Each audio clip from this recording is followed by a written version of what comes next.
에 나오신 우리 모든 성도님을 위해 우리 하나님의 크신 은혜와 평강이 함께 하시기를 바랍니다.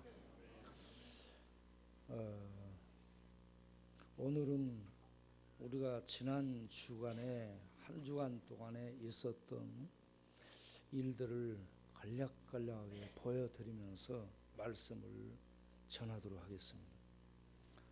사진을 좀 보도록 하겠어요. 지난 월요일 날 낮에 제가 혼자 있을 때 한 사람이 불쑥 찾아왔어요. 내가 밑에다가 나 없다라고 얘기를 못 해놔가지고 쉬고 있는데 불쑥 치고 들어왔어요. 누군가 하면은 이 사람이에요.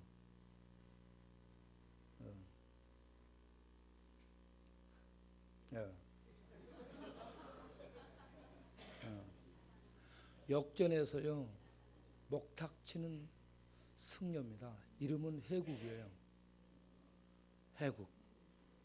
네, 그래서 만날 때마다 은혜를 국 말아 먹나 그래요. 이 친구가 밥은 우리 교회 와서 먹습니다. 그리고 목탁은 역전에서 쳐요. 그리고 저한테 이제 문자로 여러 번 이렇게 뭘 얘기를 했어요. 그리고 또 이렇게 찾아왔어요. 그래가지고 이런저런 그 내용들을 들어봤습니다. 그래 내가 아니 절에 돈이 많은데 절에 가서 돈 달라 하지, 도움을 달라 하지 왜 우리한테 도움을 달라 하냐. 그러니까 요즘은 절이 안 도와준대요. 그런 절에 왜 있냐, 나오지.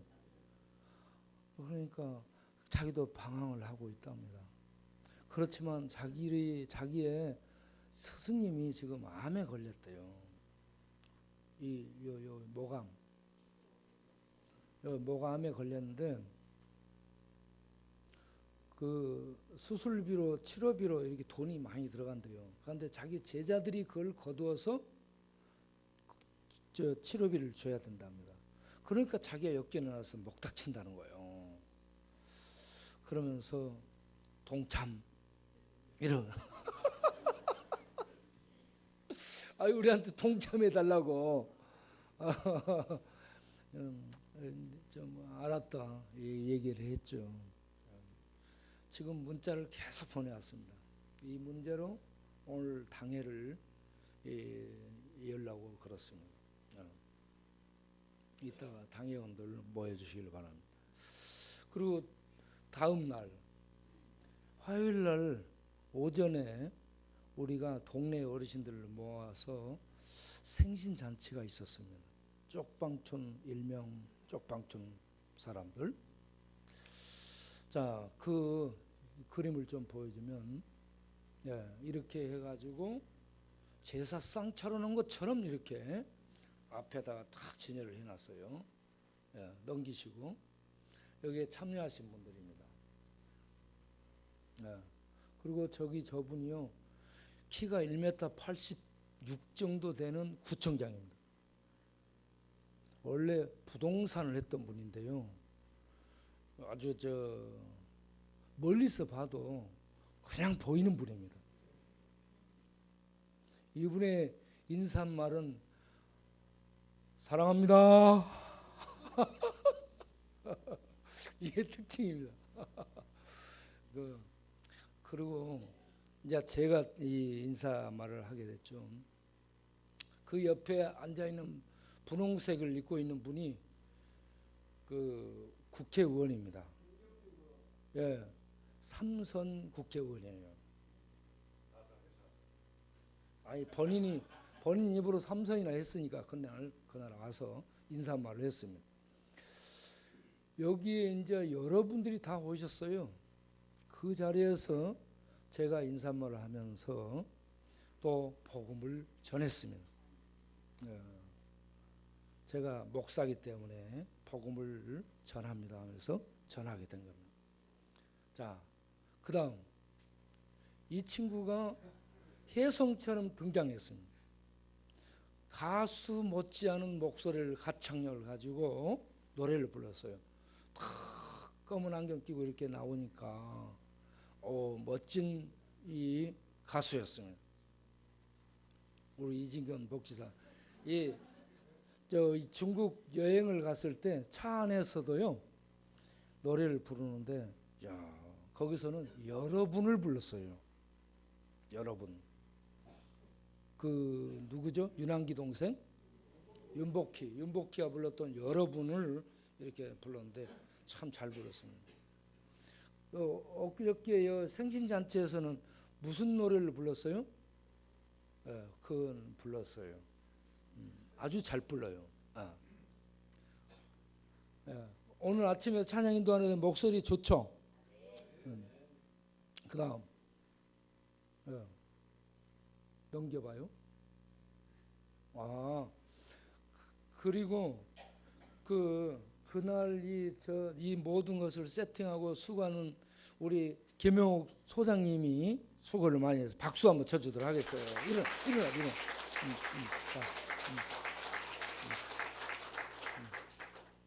열심히 이분 저분 이렇게 연결을 해가지고 차로 실어오고 수고를 했습니다. 그리고 나서 저녁에 우리는 또 모임을 갖고 저녁 집회를 또 이제 나갔죠. 밤 자정 집회 나가서 그날 저녁에 역전에 온 친구들 방금 이렇게 봤죠?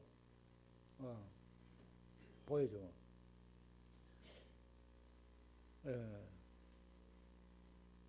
창기, 영수, 종수. 그래서 이왕이면 전부 숫자로 돌려보자 했죠. 내가 너 창기라 하지 마, 창수라 해야죠. 창수, 영수, 종수. 그냥 숫자 돌림으로 돌려보자 했죠. 이 세 명이 무릎 꿇고 저렇게 기도를 했습니다. 저런 기도를 참 많이도 해왔어요. 언제쯤에 주께서 은혜를 베푸실지. 그리고 서로 이렇게 탁 가자고 손을 내미는 이 제스처 얼마나 멋집니까? 저 동지 의식이 딱 보이지 않습니까? 동료 의식. 다 넘기시고. 그 다음에 이제 수요일이 됐어요. 수요일 저녁에 우리가 이 예배를 드릴 때 이 두 꼴통이 왔었습니다. 정준이하고 동원 참치. 이 친구들이 겨울철이 되면 방 얻어달라 해서 제가 방을 다 얻어줬고, 또 우리 정준이 지금 방을 얻어줘서 생활하고 있습니다. 이 예배를 나오라 해서 예배를 나오는 듯 됐는데, 나온다 해놓고 기다리면 안 보여요. 참 그래서 우리는 늘 기다리는 사람들입니다. 오늘 또 예배드리러 올 줄 알고 둘러봐도 안 보이잖아요. 그러나 이 친구들이 마음은 베드로처럼 그래요. 우리도 주와 함께 가겠습니다. 마음은 그래요. 그래서 낮에 우리가 이제 우리 김경철 목사님 기타 들르고 우리 권사님 집사님들과 함께 또 술 마시다가 돌아선 친구들과 함께 동네 전도하러 나갈 겁니다. 월요일 날은 쉬고 화요일 날, 목요일 날, 금요일 정도 해가지고 할 수만 있으면 이들에게 동네 다리 밑에 무리지어 술 마시고 있어요. 파출소 앞에서는 파출소의 보호를 받으면서 술 마시고 있어요. 역전 안에 역대합실 밤이 되면 거기서 술 마셔요. 거기서 뭐 하면 역 뒤에 가서 그 편의점 앞에 탁자 있어요. 거기 둘러앉아서 술 마시고 있어요. 이 무리지어서 술 마시는 이들에게 찬송하면서 다가가서 기도하고 복음을 전하고 그렇게 해서 이들을 깨울 수 있는 이 일을 이제부터 또 펼쳐나가야 되겠다 생각을 하게 된 겁니다. 여러분들이 이 일에 시간을 내서 함께 해 주시기를 바랍니다. 그리고 또 보세요. 우리가 음성을 갖습니다. 음성. 자, 음성에 가는 이유가 하나님의 음성을 듣기 위해서 가는 거죠. 그 사과밭 들어가는 길을 사과밭 주인이 좁혀놔 가지고요, 차관들을 유교 훈련을 하며 들어가는 느낌을 받습니다. 저렇게 이제 좁게 있기 때문에 얼마나 좁게 있는가 하는 것을 차를 가지고 이렇게 보여주게 됐어요. 지나가면서. 그렇게 해서 우리들이 가가지고 이사분들 몇 분 모시고 우리 성도들과 함께 거기서 예배를 드렸습니다. 그리고 기도를 했습니다. 그리고 나와서 우리가 이것저것 만들어 놓은 이 상황 책임 조사는 거기서 이런저런 많은 걸 수고를 했어요. 만들어 놔서 둘러보고 야외에서 바베큐 해가지고 먹게 됐습니다. 그런데 길이 막혀가지고 내부는 좋은데 들어오는 길을 막아놔서 다른 사람들이 오기를 꺼려할 수밖에 없게 돼 있어요. 그 길 문제 때문에 우리가 모여서 기도하고 의논을 하게 됐습니다. 하나님이 여러분 기도해 주시길 바랍니다. 우리 기도 제목으로 주셨어요. 그 길 때문에 기도하게 되면 길만 생기는 것이 아니라 그 옆에 사과밭도 생길 것으로 생각을 합니다. 우리는 돈 가지고 사는 사람들이 아니에요. 돈 없어도 기도하면 하나님께서 역사하시면 그 사과밭 주인이 마음이 돌아서 가지고 사과밭 그냥 드릴 테니까 쓰라고 이렇게 해도 될 수 있습니다. 그러니까 여러분 기도를 해주시기를 바랍니다. 그 다음에 그렇게 하고 돌아와서 금요일 저녁에 역전 광장 전도 집회를 하게 됐습니다. 여기 집회 때에 우리 지성이에게 평소에 이 열심히 복음을 전하고자 하는 열정이 있어요. 그래서 아무런 뭐 사전에 뭐 너 준비했다가 해라 이런 얘기도 준비시킨 것도 없이 나와서 발사해봐. 그랬더니 탁 나와가지고 지나가는 여러분 안녕하십니까 하면서 말씀을 전하게 됐습니다. 이렇게 말씀을 전하니까 그 앞에 무릎을 꿇고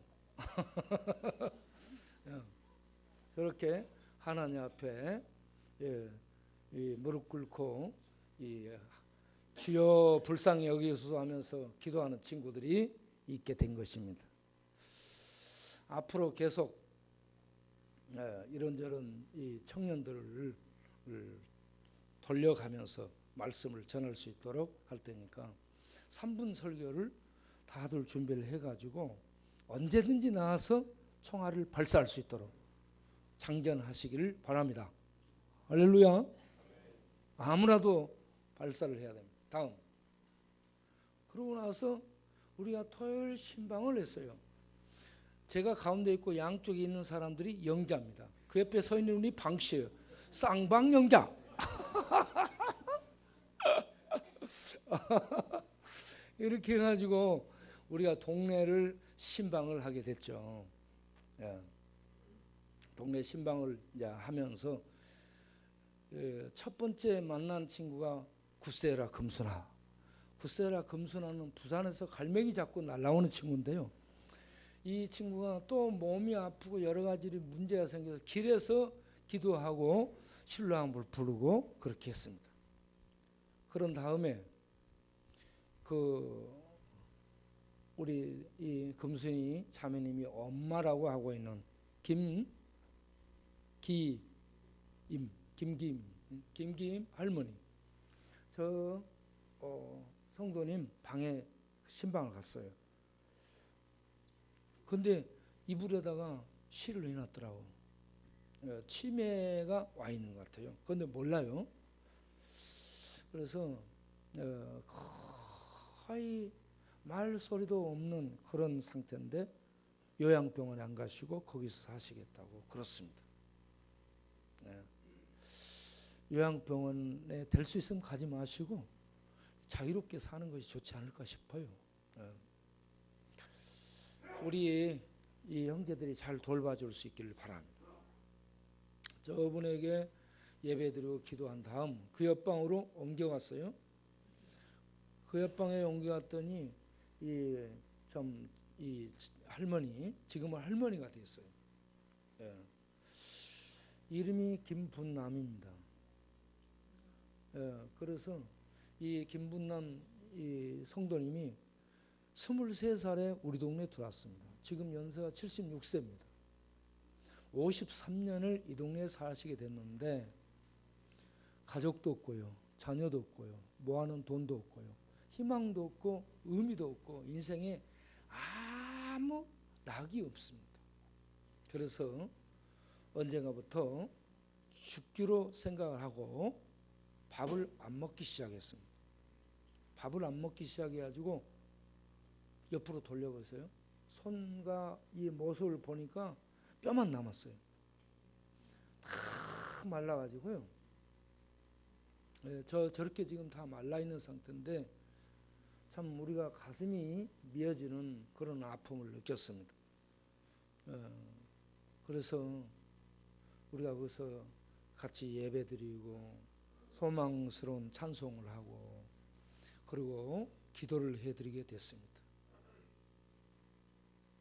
기도를 해드리게 되니까 이제 우리가 나올 때에 밥을 드시겠다고 말씀을 하셨습니다. 밥을 한 보름만 먹어도 자기는 살이 오른대요. 그래서 식사 잘 하시고 살 올라가지고 교회 나오시라고 그렇게 권면을 드리고 오게 됐습니다.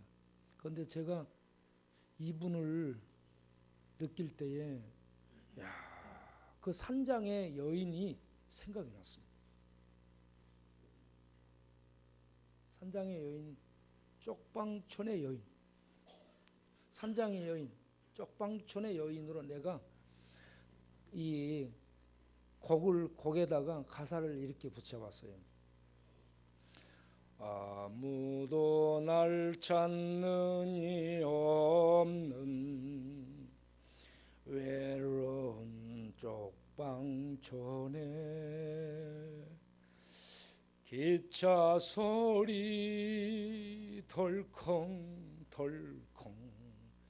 저량이 들려오네. 세상에 버림받고 사랑마저 물리친 몸 나이 들어 무한 가슴을 쓸어안고 나 홀로 죽음의 길 찾으며 외로이 살아가네. 제가 느낄 때 그렇게 느꼈어요. 죽으려는 생각, 죽어야 되겠다는 생각을 갖고 있었습니다. 이런 분들에게 정말 우리들이 찾아가서 위로해주고 그 가슴을 어루만져주고 그 손을 붙잡아주고 그 주저앉은 영혼을 일으켜주면서 그들에게 생명의 세계, 빛의 세계를 볼 수 있도록 인도해주는 이런 보살핌이 우리 교회 성도들에게, 우리 청년들에게, 우리 모두에게 있어야 될 줄로 믿습니다. 이것을 제가 우리 청년들과 하는 카톡에다 올렸더니 청년들이 제가 돌보겠습니다. 저도 시간 나면 돌보겠습니다. 이러한 청년들이 이렇게 나오게 됐습니다. 여러분, 우리 존재의 이유를 이렇게 발견할 수 있는 게, 내가 다른 사람을 돌보고 섬길 수 있다라는 것을 확인하게 될 때에, 나도 참 쓸모 있는 가치 있는 존재구나 하는 사실을 발견하게 됩니다. 우리가 쪽방촌이나 또 여기 쉼터에 살면서 계속 받기만 하면, 이런 저런 외부에서 주는 걸 받기만 하면 거지 됩니다. 받기만 하면 거지 되고요. 거지 된다는 것은 있어도 거지입니다. 그런데 없어도 부자가 될 수 있는 게, 없는데도 주는 사람들, 남에게 베푸는 사람들, 마음으로 베풀고 자기 없지만 기도로 축복하며 사랑으로 그들을 감싸고 이렇게 돌보는 사람들은요, 없어도 부자입니다. 우리들이 부유한 자로 살 수 있게 되기를 바랍니다. 오늘 읽은 요한복음 1장 4절에서 13절 사이를 보게 되면 9절에 참 빛 곧 세상에 와서 비치는 빛이 있었나니 라고 하는 말씀이 나옵니다. 참 빛, 참 빛이라고 얘기합니다. 참이라는 얘기는 알레티노스 해가지고 진짜라는 얘기입니다. 진짜는 권위가 있다는 얘기입니다. 참 빛, 진짜의 빛이라는 얘기죠. 진짜의 빛. 자, 이 진짜의 빛이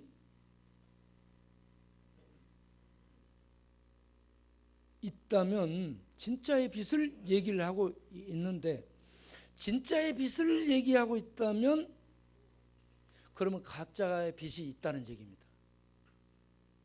이 세상에 가짜의 빛이 있다는 얘기입니다. 여러분, 여기서 말하고 있는 빛은 자연 빛이 아닙니다. 태양의 그 빛, 자연을 비춰주는 이 빛을 말하는 것이 아니고요, 생명 자체를 얘기하는 생명의 빛. 자연은요, 우리에게 생명을 줄 수 없습니다. 생명이 있는 것을 보게 해주는 그런 역할만 하지, 자연의 빛은 우리에게 생명을 주지 못합니다. 신학의 빛도 그렇고 과학의 빛도 그렇고 철학의 빛도 그렇습니다. 종교의 빛도 생명을 주지는 못해요. 생명을 보게 해주는 역할을 합니다. 그런데 우리가 이 성경을 보게 되면 하나님이 이 말씀으로 계셨다라고 얘기하고, 말씀인 하나님이 하나님과 함께 계셨다라고 얘기합니다. 그리고 이 말씀으로 계신 하나님이 만물을 만들었다라고 얘기합니다. 그리고 만물을 만드신 이 하나님 안에 빛이 있었는데, 이게 생명의 빛이라고 얘기합니다. 자연의 빛이 아닌 하나님께 있는 생명의 빛, 그분만이 생명의 존재자요, 생명의 근원자요, 생명을 만들 수 있는 생명의 원인입니다. 참 생명의 하나님이라는 얘기죠. 생명을 갖고 있는 분이기 때문에 그 안에 그분에게서만 생명의 빛이 비치는 거죠. 우리가 예수님을 믿게 되면 우리 안에도 하나님의 생명이 오게 되고, 예수님 믿는 자에게 생명의 빛이 비치는 겁니다. 그래서 예수 믿는 자를 세상에 빛을 하겠어요. 세상에 등불이 있는데, 달도 있고 해도 있고 별도 있는데 그것들이 빛이라라고 하지 않고 예수 믿는 자들을 세상에 빛이라라고 했습니다. 생명이 다릅니다. 그 빛이 다릅니다.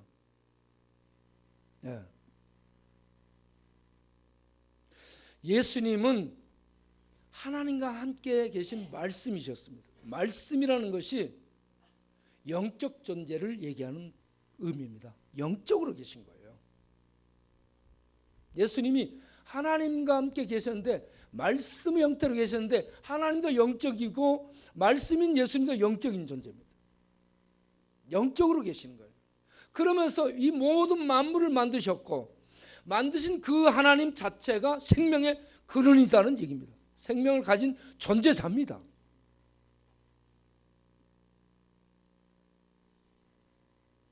그 하나님이 이스라엘을 하나님 백성으로 삼았어요. 그리고 말씀을 주고 율법을 주고 제사 제도를 주고 선지자들을 보내면서 수없이 역사 속에서 말씀을 해 오셨습니다. 그리고 마지막으로 세례 요한을 보냈습니다. 세례 요한을 하나님의 이 존재를 하나님 백성들에게 전하도록 세례 요한을 보냈어요. 당시 예루살렘에 대제사장도 많았고요. 서기관 학자들도 많았고요. 바리새인 중산층 리더들도 많았습니다. 백성의 엘더들도 많았습니다. 그런데 그러한 정통 신학을 하고 정통 신앙을 이어온 율법의 수호자인 그 모든 사람들을 제껴놓고 요단강변에 있던 세례 요한을 불러서 하나님의 말씀을 전하게 하고 세례 요한을 통해서 말씀으로 계신 예수님을 그 이스라엘에게 증거하게 하셨다는 얘기입니다. 세례 요한은 신학을 공부한 사람도 아니고 정통 신학을 공부한 사람도 아니고 서기관 학파들도 아니고요. 대제사장 그룹도 아닙니다. 그런데 그 정통 그 계열에 있는 모든 사람들을 제껴놓고 저 광야에 있는 한 사람을 불러서 존재자인 생명의 빛이신 하나님에 대해서 이스라엘에게 나타내는 증거자로 삼습니다.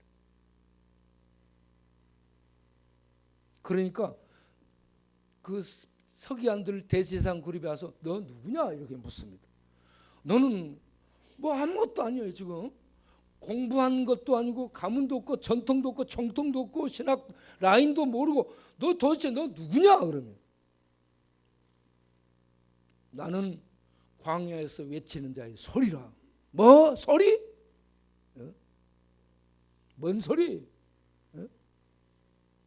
나는 생명의 빛 대신 그분을 증가로 온 소리에 불과하다. 내 뒤에 오시는 분이 계시는데 나는 그분의 신도 들 수 없고 신의 끈도 풀 수 없을 정도로 미천하다 하면서 내 뒤에 오시는 그분이 그러한 영광스러운 권위자이면 세례 요한이 이스라엘 가운데 증거합니다. 그런데 죄인들은 와서 세례 요한의 말을 듣고 회개하는데 정통 신앙을 갖고 정통 가문 속에서 배우고 자기 신학으로 굳어진 그들은 오히려 판단하고 배척하지 받아들이지 않습니다. 세례 요한의 증거도 받아들이지 않고 나중에 하나님의 아들 본인이 증거하는 것도 안 받아들입니다. 그러면서 그들이 판단하기를 세례 요한에게 귀신 들렸다라고 얘기합니다. 자기네들이 판단합니다. 귀신 들렸다고. 세례 요한은 귀신 들린 자로 처리합니다. 예수님은 어떤 자요? 귀신의 왕에 잡힌 자다. 귀신의 왕 바알세불에 잡혀서 이렇게 한다라고 미쳤다라고 얘기합니다. 그래서 이단자로 몰아서 그리스도? 네가 그리스도? 네가 하나님의 아들? 참 신성을 못하게도 유분수지. 너 같은 놈은 죽어야 돼. 그래서 공적으로 사형을 이제 결정하고 빌라도를 통해서 사형 아래 이 판결을 받게 해서 사형 집행을 당하게 만듭니다. 이렇게 참빛이신 말씀으로 계신 생명의 근원이신 하나님이 자 10절을 보면은 그가 세상에 계셨으며 라고 얘기합니다. 계셨다라는 단어가 현재형으로 되어 있습니다. 하나님에 대해서 말씀할 때 항상 현재, 과거가 없어요. 하나님은 항상 영원의 현재입니다. 할렐루야. 안 계신 적이 없습니다. 하나님과 함께 항상 함께 하신 하나님이십니다. 그 하나님이 이제 자기 땅에 왔다라고 얘기합니다. 11절에 자기 땅에 왔어요. 자기 집에 왔습니다.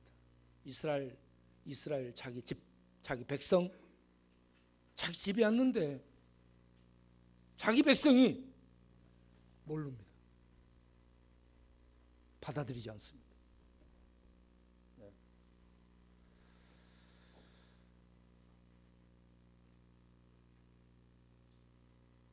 여러분 보세요.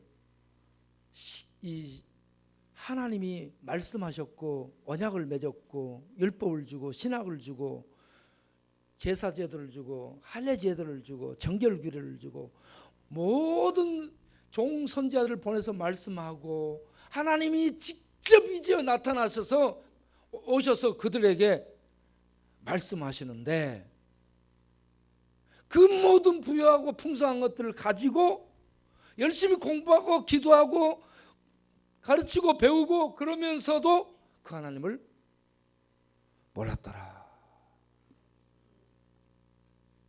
그들도 몰랐는데 세상이 알겠습니까? 하나님의 백성들, 그 많은 것들을 갖고 있던 하나님의 백성도 몰랐는데 세상이 알겠냐고. 모릅니다. 몰라요.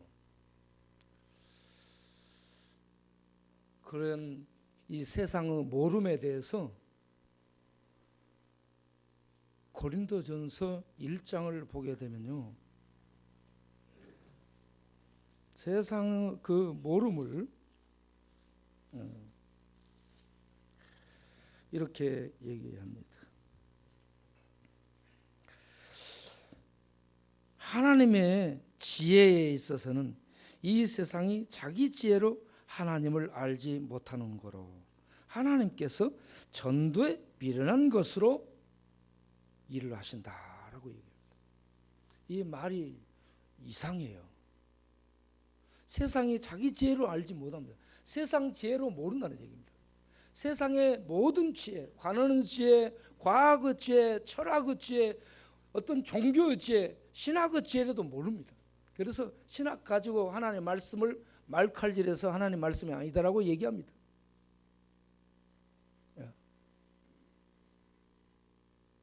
과학으로 연구를 해보니 하나님 없다라고 얘기합니다. 철학으로 연구를 하니 모르겠다라고 얘기합니다. 모릅니다.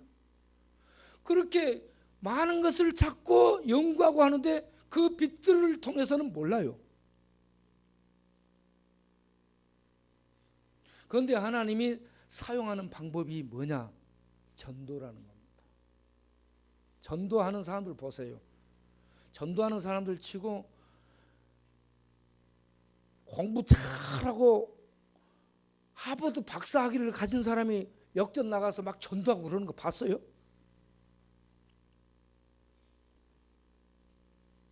제가요, 서울대학 나오고 서울대 대학원 나오고 하버드 대학 나오고 프린스턴 대학을 나오고 그래서 유명한 박사님이 목회하는 미국의 동부 교회에 초청받아서 3일간 부흥 집회를 한 적이 있습니다. 그 목사님이 거기서 목회를 해도 교회가 문제가 해결이 안 돼요. 그분이 거기서 목회를 못하고 동부에서 서부로 갔습니다. 서부에 가서도 그 뛰어난 학력과 실력들을 갖췄는데도 또 문제 있는 교회에 가가지고 문제를 해결을 못해요. 법정 투쟁하고 난리를 나. 여러분, 모세가 그 많은 학위를 가지고 한 사람 문제도 해결 못하고 광야로 쫓겨갑니다. 세상의 지혜, 세상의 관원의 지혜 아무리 동원해도 문제 해결을 안 됩니다. 생명의 빛을 비춰줄 수 없습니다. 어떻게 해야 되는가? 하나님이 비춰주셔야 가능합니다. 마태복음 16장 16절에 베드로의 위대한 고백이 나오죠. 너희는 나를 누구라 하냐 하면서 묻습니다. 가이사라 빌립보에 게 사러 갔다 오면서 예수님이 묻습니다. 뭔 얘기를 할 때는 항상 먹고 나서 얘기해야 됩니다. 너희들 세상 사람들이 나를 뭐라 하더냐 그러니까 어쩌고저쩌고 그럽니다. 선지자 중에 하나, 예레미야 하나, 뭐 세례 요한이나 어떤 선지자 중에 한 명으로 얘기합니다. 그러면 너희는 나를 누구라 하느냐 그러니까 베드로가 다 같이 고백해 보겠어요. 주는 그리스도시요 살아계신 하나님의 아들이시나이다. 이렇게 고백을 합니다. 그러고 나니까는 예수님이 야, 너 대단하다 이렇게 하지 않고 바로 17절에 뭐라고 얘기해요? 바요나 시모나. 바요나 시모나는 시몬의 아들이라는 얘기입니다. 본 이름이 시몬의 아들이에요. 예. 이 베드로 이름이요, 이 시몬의 아들이었습니다. 자, 시몬의 아들, 이 베드로가 시몬의 아들이죠. 바요나 시모나 뭐라고 했어요? 내가 복이 있도다. 너를 이를 내게 알게 하는 이는 하늘에 계신 내 아버지라. 할렐루야. 하나님이 빛으로, 빛 대신 생명의 빛 대신 하나님이 그 영혼에 생명의 빛을 비춰주심으로 말미암아서 예수를 그리스도로, 예수를 하나님의 아들로 알고 믿게 됐다는 얘기입니다. 유대인들 그 많은 율법, 이 많은 선지자들의 가르침, 늘 성전에서 제사를 드리며 하나님을 가장 가까이 했던 유대인들도 그 하나님이 오셨는데도 몰랐는데 오늘날 우리들이 어떻게 알아요? 오늘날 우리들이 예수를 그리스도로, 베드로처럼 예수를 그리스도로 하나님의 아들로 알고 고백할 수 있는 것은 전적으로 하나님의 진리의 빛이, 생명의 빛이 비춰준 까닭인 줄로 믿습니다. 우리의 실력으로 하는 게 아니에요. 그래서 하나님이 이렇게 하시는 일이 얼마나 미련해 보이는지 모릅니다. 하나님이 직접 나타나가지고 막 찬하고 이 전도한다든지, 하나님의 천국 앙궁을 보여주신다든지, 예? 하나님의 빛된 세계를 하나님의 천사장 미가엘을 통해 가지고 쫙 보여주거나, 하늘의 군대를 동원해서 하늘의 이 검들을 가지고 와서 악한 세력들을 전부 징벌하면서 하나님의 세계를 보여준다든지, 그러면 하나님을 다 믿을 거 아니에요. 그런데 그런 방법 쓰지 않고 아이고 이거 뭐 말도 잘 못하지 뭐 이것저것 뭐 아무것도 가진 것도 없지. 다른 사람들이 볼 때 형편없어 보이는 사람들이 나타나가지고 뭐 예수 믿으라고 그럽니다. 이게 전도의 미련한 방법이거든요. 그러니까 저런 사람을 보니 예수 믿을 생각이 나요? 참 하나님 묘하신 분이다 이거예요. 예? 여러분, 하나님은 숨어 계신 하나님이십니다. 이사야 45장 15절을 보게 되면 하나님은 숨어 계십니다. 전도자들, 미련한 이렇게 연약한 자들을 통해서 전도하게 하는 방식이 하나님은 숨어 계십니다. 하나님이 당신이 나타나가지고 짠하고 알리면 되는데 안 그러고 하나님은 숨어 계시고 전도자들을, 미련한 전도자를 통해서 미련하게 전도하게 만들어요.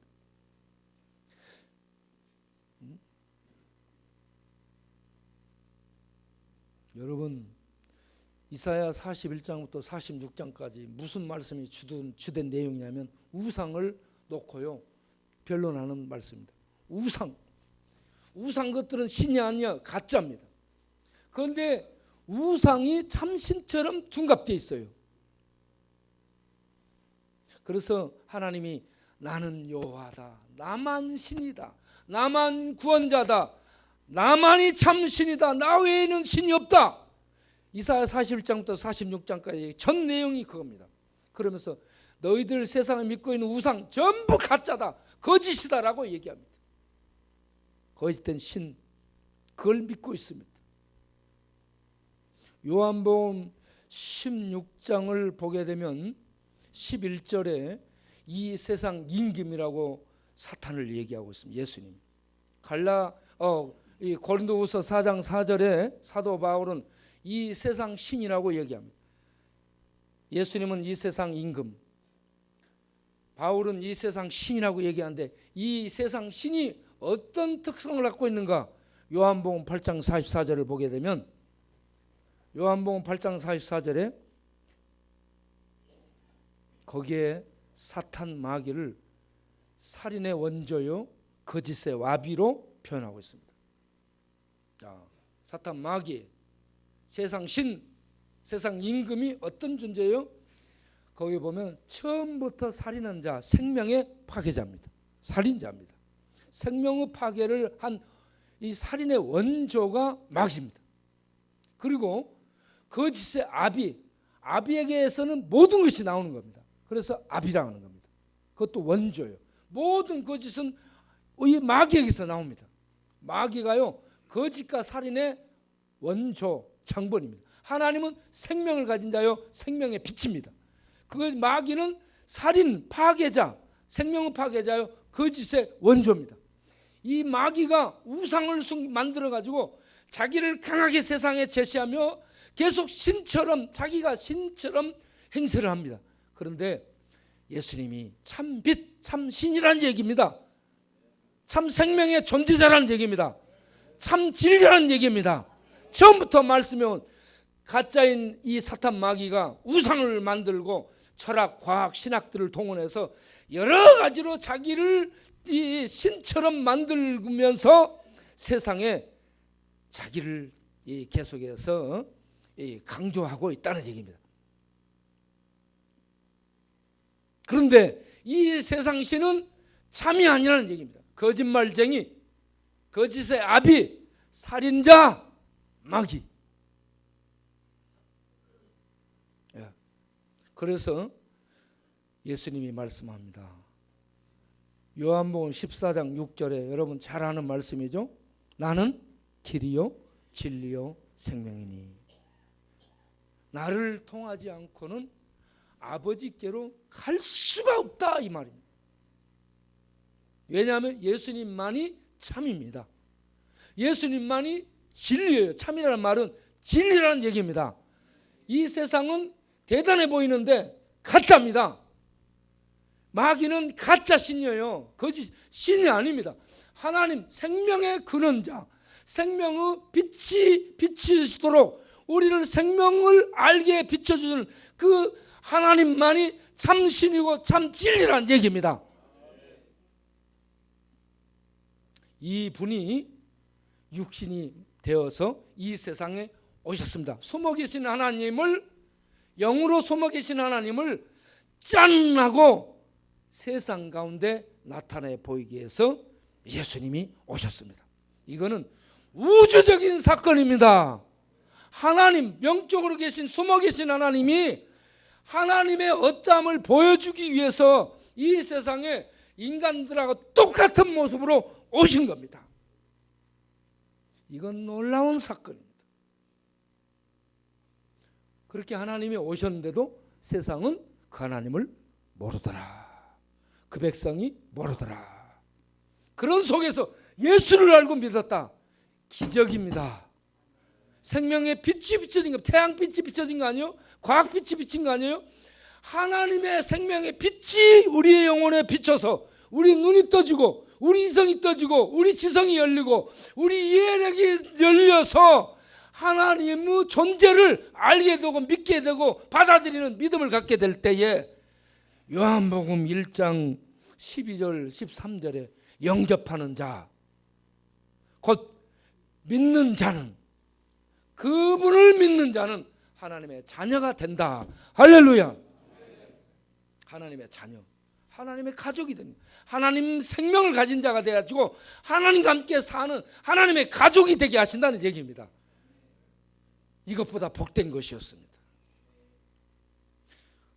그래서 우리가 이 예수를 이 성령의 빛에 의해서, 하나님의 빛에 의해서 믿고 받아들여서 하나님의 자녀가 된 다음에 이 어둠의 세상, 하나님을 알지 못하는 이 어둠의 세상에 나가서 이 존재자인 진리이신 생명의 이 근원이신 하나님을 전하는 이 일을 우리에게 맡기셨다는 겁니다. 하나님이 하시지 않고 우리에게 맡겼습니다. 우리 보고 나가서 전하라는 얘기입니다. 왜 그러냐? 왜 그런가? 우리들이 하나님의 영광을 이 세상에서 누리도록 하기 위해서 우리들에게 나가서 전하라고 하신 겁니다. 하나님이 다 하실 수 있어요. 하나님이 하실 수 있는데 하나님이 하시지 않고 하나님 백성들 우리에게 이 일을 맡겨가지고 너희들이 해, 내가 능력으로 함께 할 테니까. 할렐루야. 그 속에 보람이 있고 그 속에 가치가 있고 그 속에 기쁨이 있습니다. 여러분, 생명을 살리는 것보다 위대한 일이 없습니다. 우리가 왜 밥을 나눠주고 왜 쪽방을 돌고 왜 쪽방을 섬깁니까? 좋은 일 하기 위해서 하는 게 아니에요. 세상 사람들 이렇게 저렇게 좋은 일 합니다. 연탄 나눠주고 좋은 일 했어요. 가스 나눠주고 좋은 일 했어요. 옷 나눠주고 좋은 일 했어요. 우리가 그런 좋은 일 하는 차원에 머무는 것이 아니라 생명의 빛을 전하는 빛의 전달자들이 되는 겁니다. 그렇게 해서 어둠 속에 있는 자들에게 생명의 빛을 비춰서 하나님의 생명의 빛을 비춰서 그들이 살아나도록 인도하는 빛들로 들어가는 겁니다. 이 일을 하자는 겁니다. 더디고 열매가 없어 보이고 힘들어 보입니다. 방해가 있습니다. 그럴지라도 우리 하나님이 함께 하심을 믿는 믿음으로 계속 전진하며 이 일을 해낼 수 있기를 바랍니다. 여러분 강하고 담대하시길 바랍니다. 하나님이 함께 하십니다. 여러분들을 이가 날카로운 병기로 쓰실 겁니다. 하나님의 전통 속에 감추어진 마강한 화살로 쓸 겁니다. 어떤 세력이 막을지라도 하나님을 막지 못합니다. 하나님을 대적하는 자는 산산이 부서질 것입니다. 하나님보다 강한 자가 없습니다. 그 강하신 하나님이 다윗에게 골리앗을 치도록 내보냅니다. 다윗은 아무것도 아니에요. 돌멩이 하나 가지고 골리앗을 어디를 맞춰요? 딱 빈 곳이 어디예요? 골입니다. 골리앗은요, 이거 다 차고 앞에 방패 든 자가 또 앞에 나가고 있어요. 창을 던지면 막을 수 있도록. 그런데 딱 빈 데가 어디요? 골이 비었어요. 골이 비었어, 골이. 그런데 다윗이 딱 돌멩이 하나, 그것도 뭐 대포동 김정인의 미사일 빌려다 쏜 것도 아니에요. 돌멩이 하나 탁 던졌는데 이게 대포동 미사일보다 위력이 있습니다. 거대한 골리앗이 한 방에 쾅 맞고 골로 갔어요. 이와 같은 복음의 위력을 우리에게 주셨습니다. 두려워하지 마시고 세상을 향해 담대히 전진하시며 하나님의 생명을 살리는 선한 일을 수행해내는 역전의 용사 모두 될 수 있게 되기를 바랍니다. 기도하겠습니다.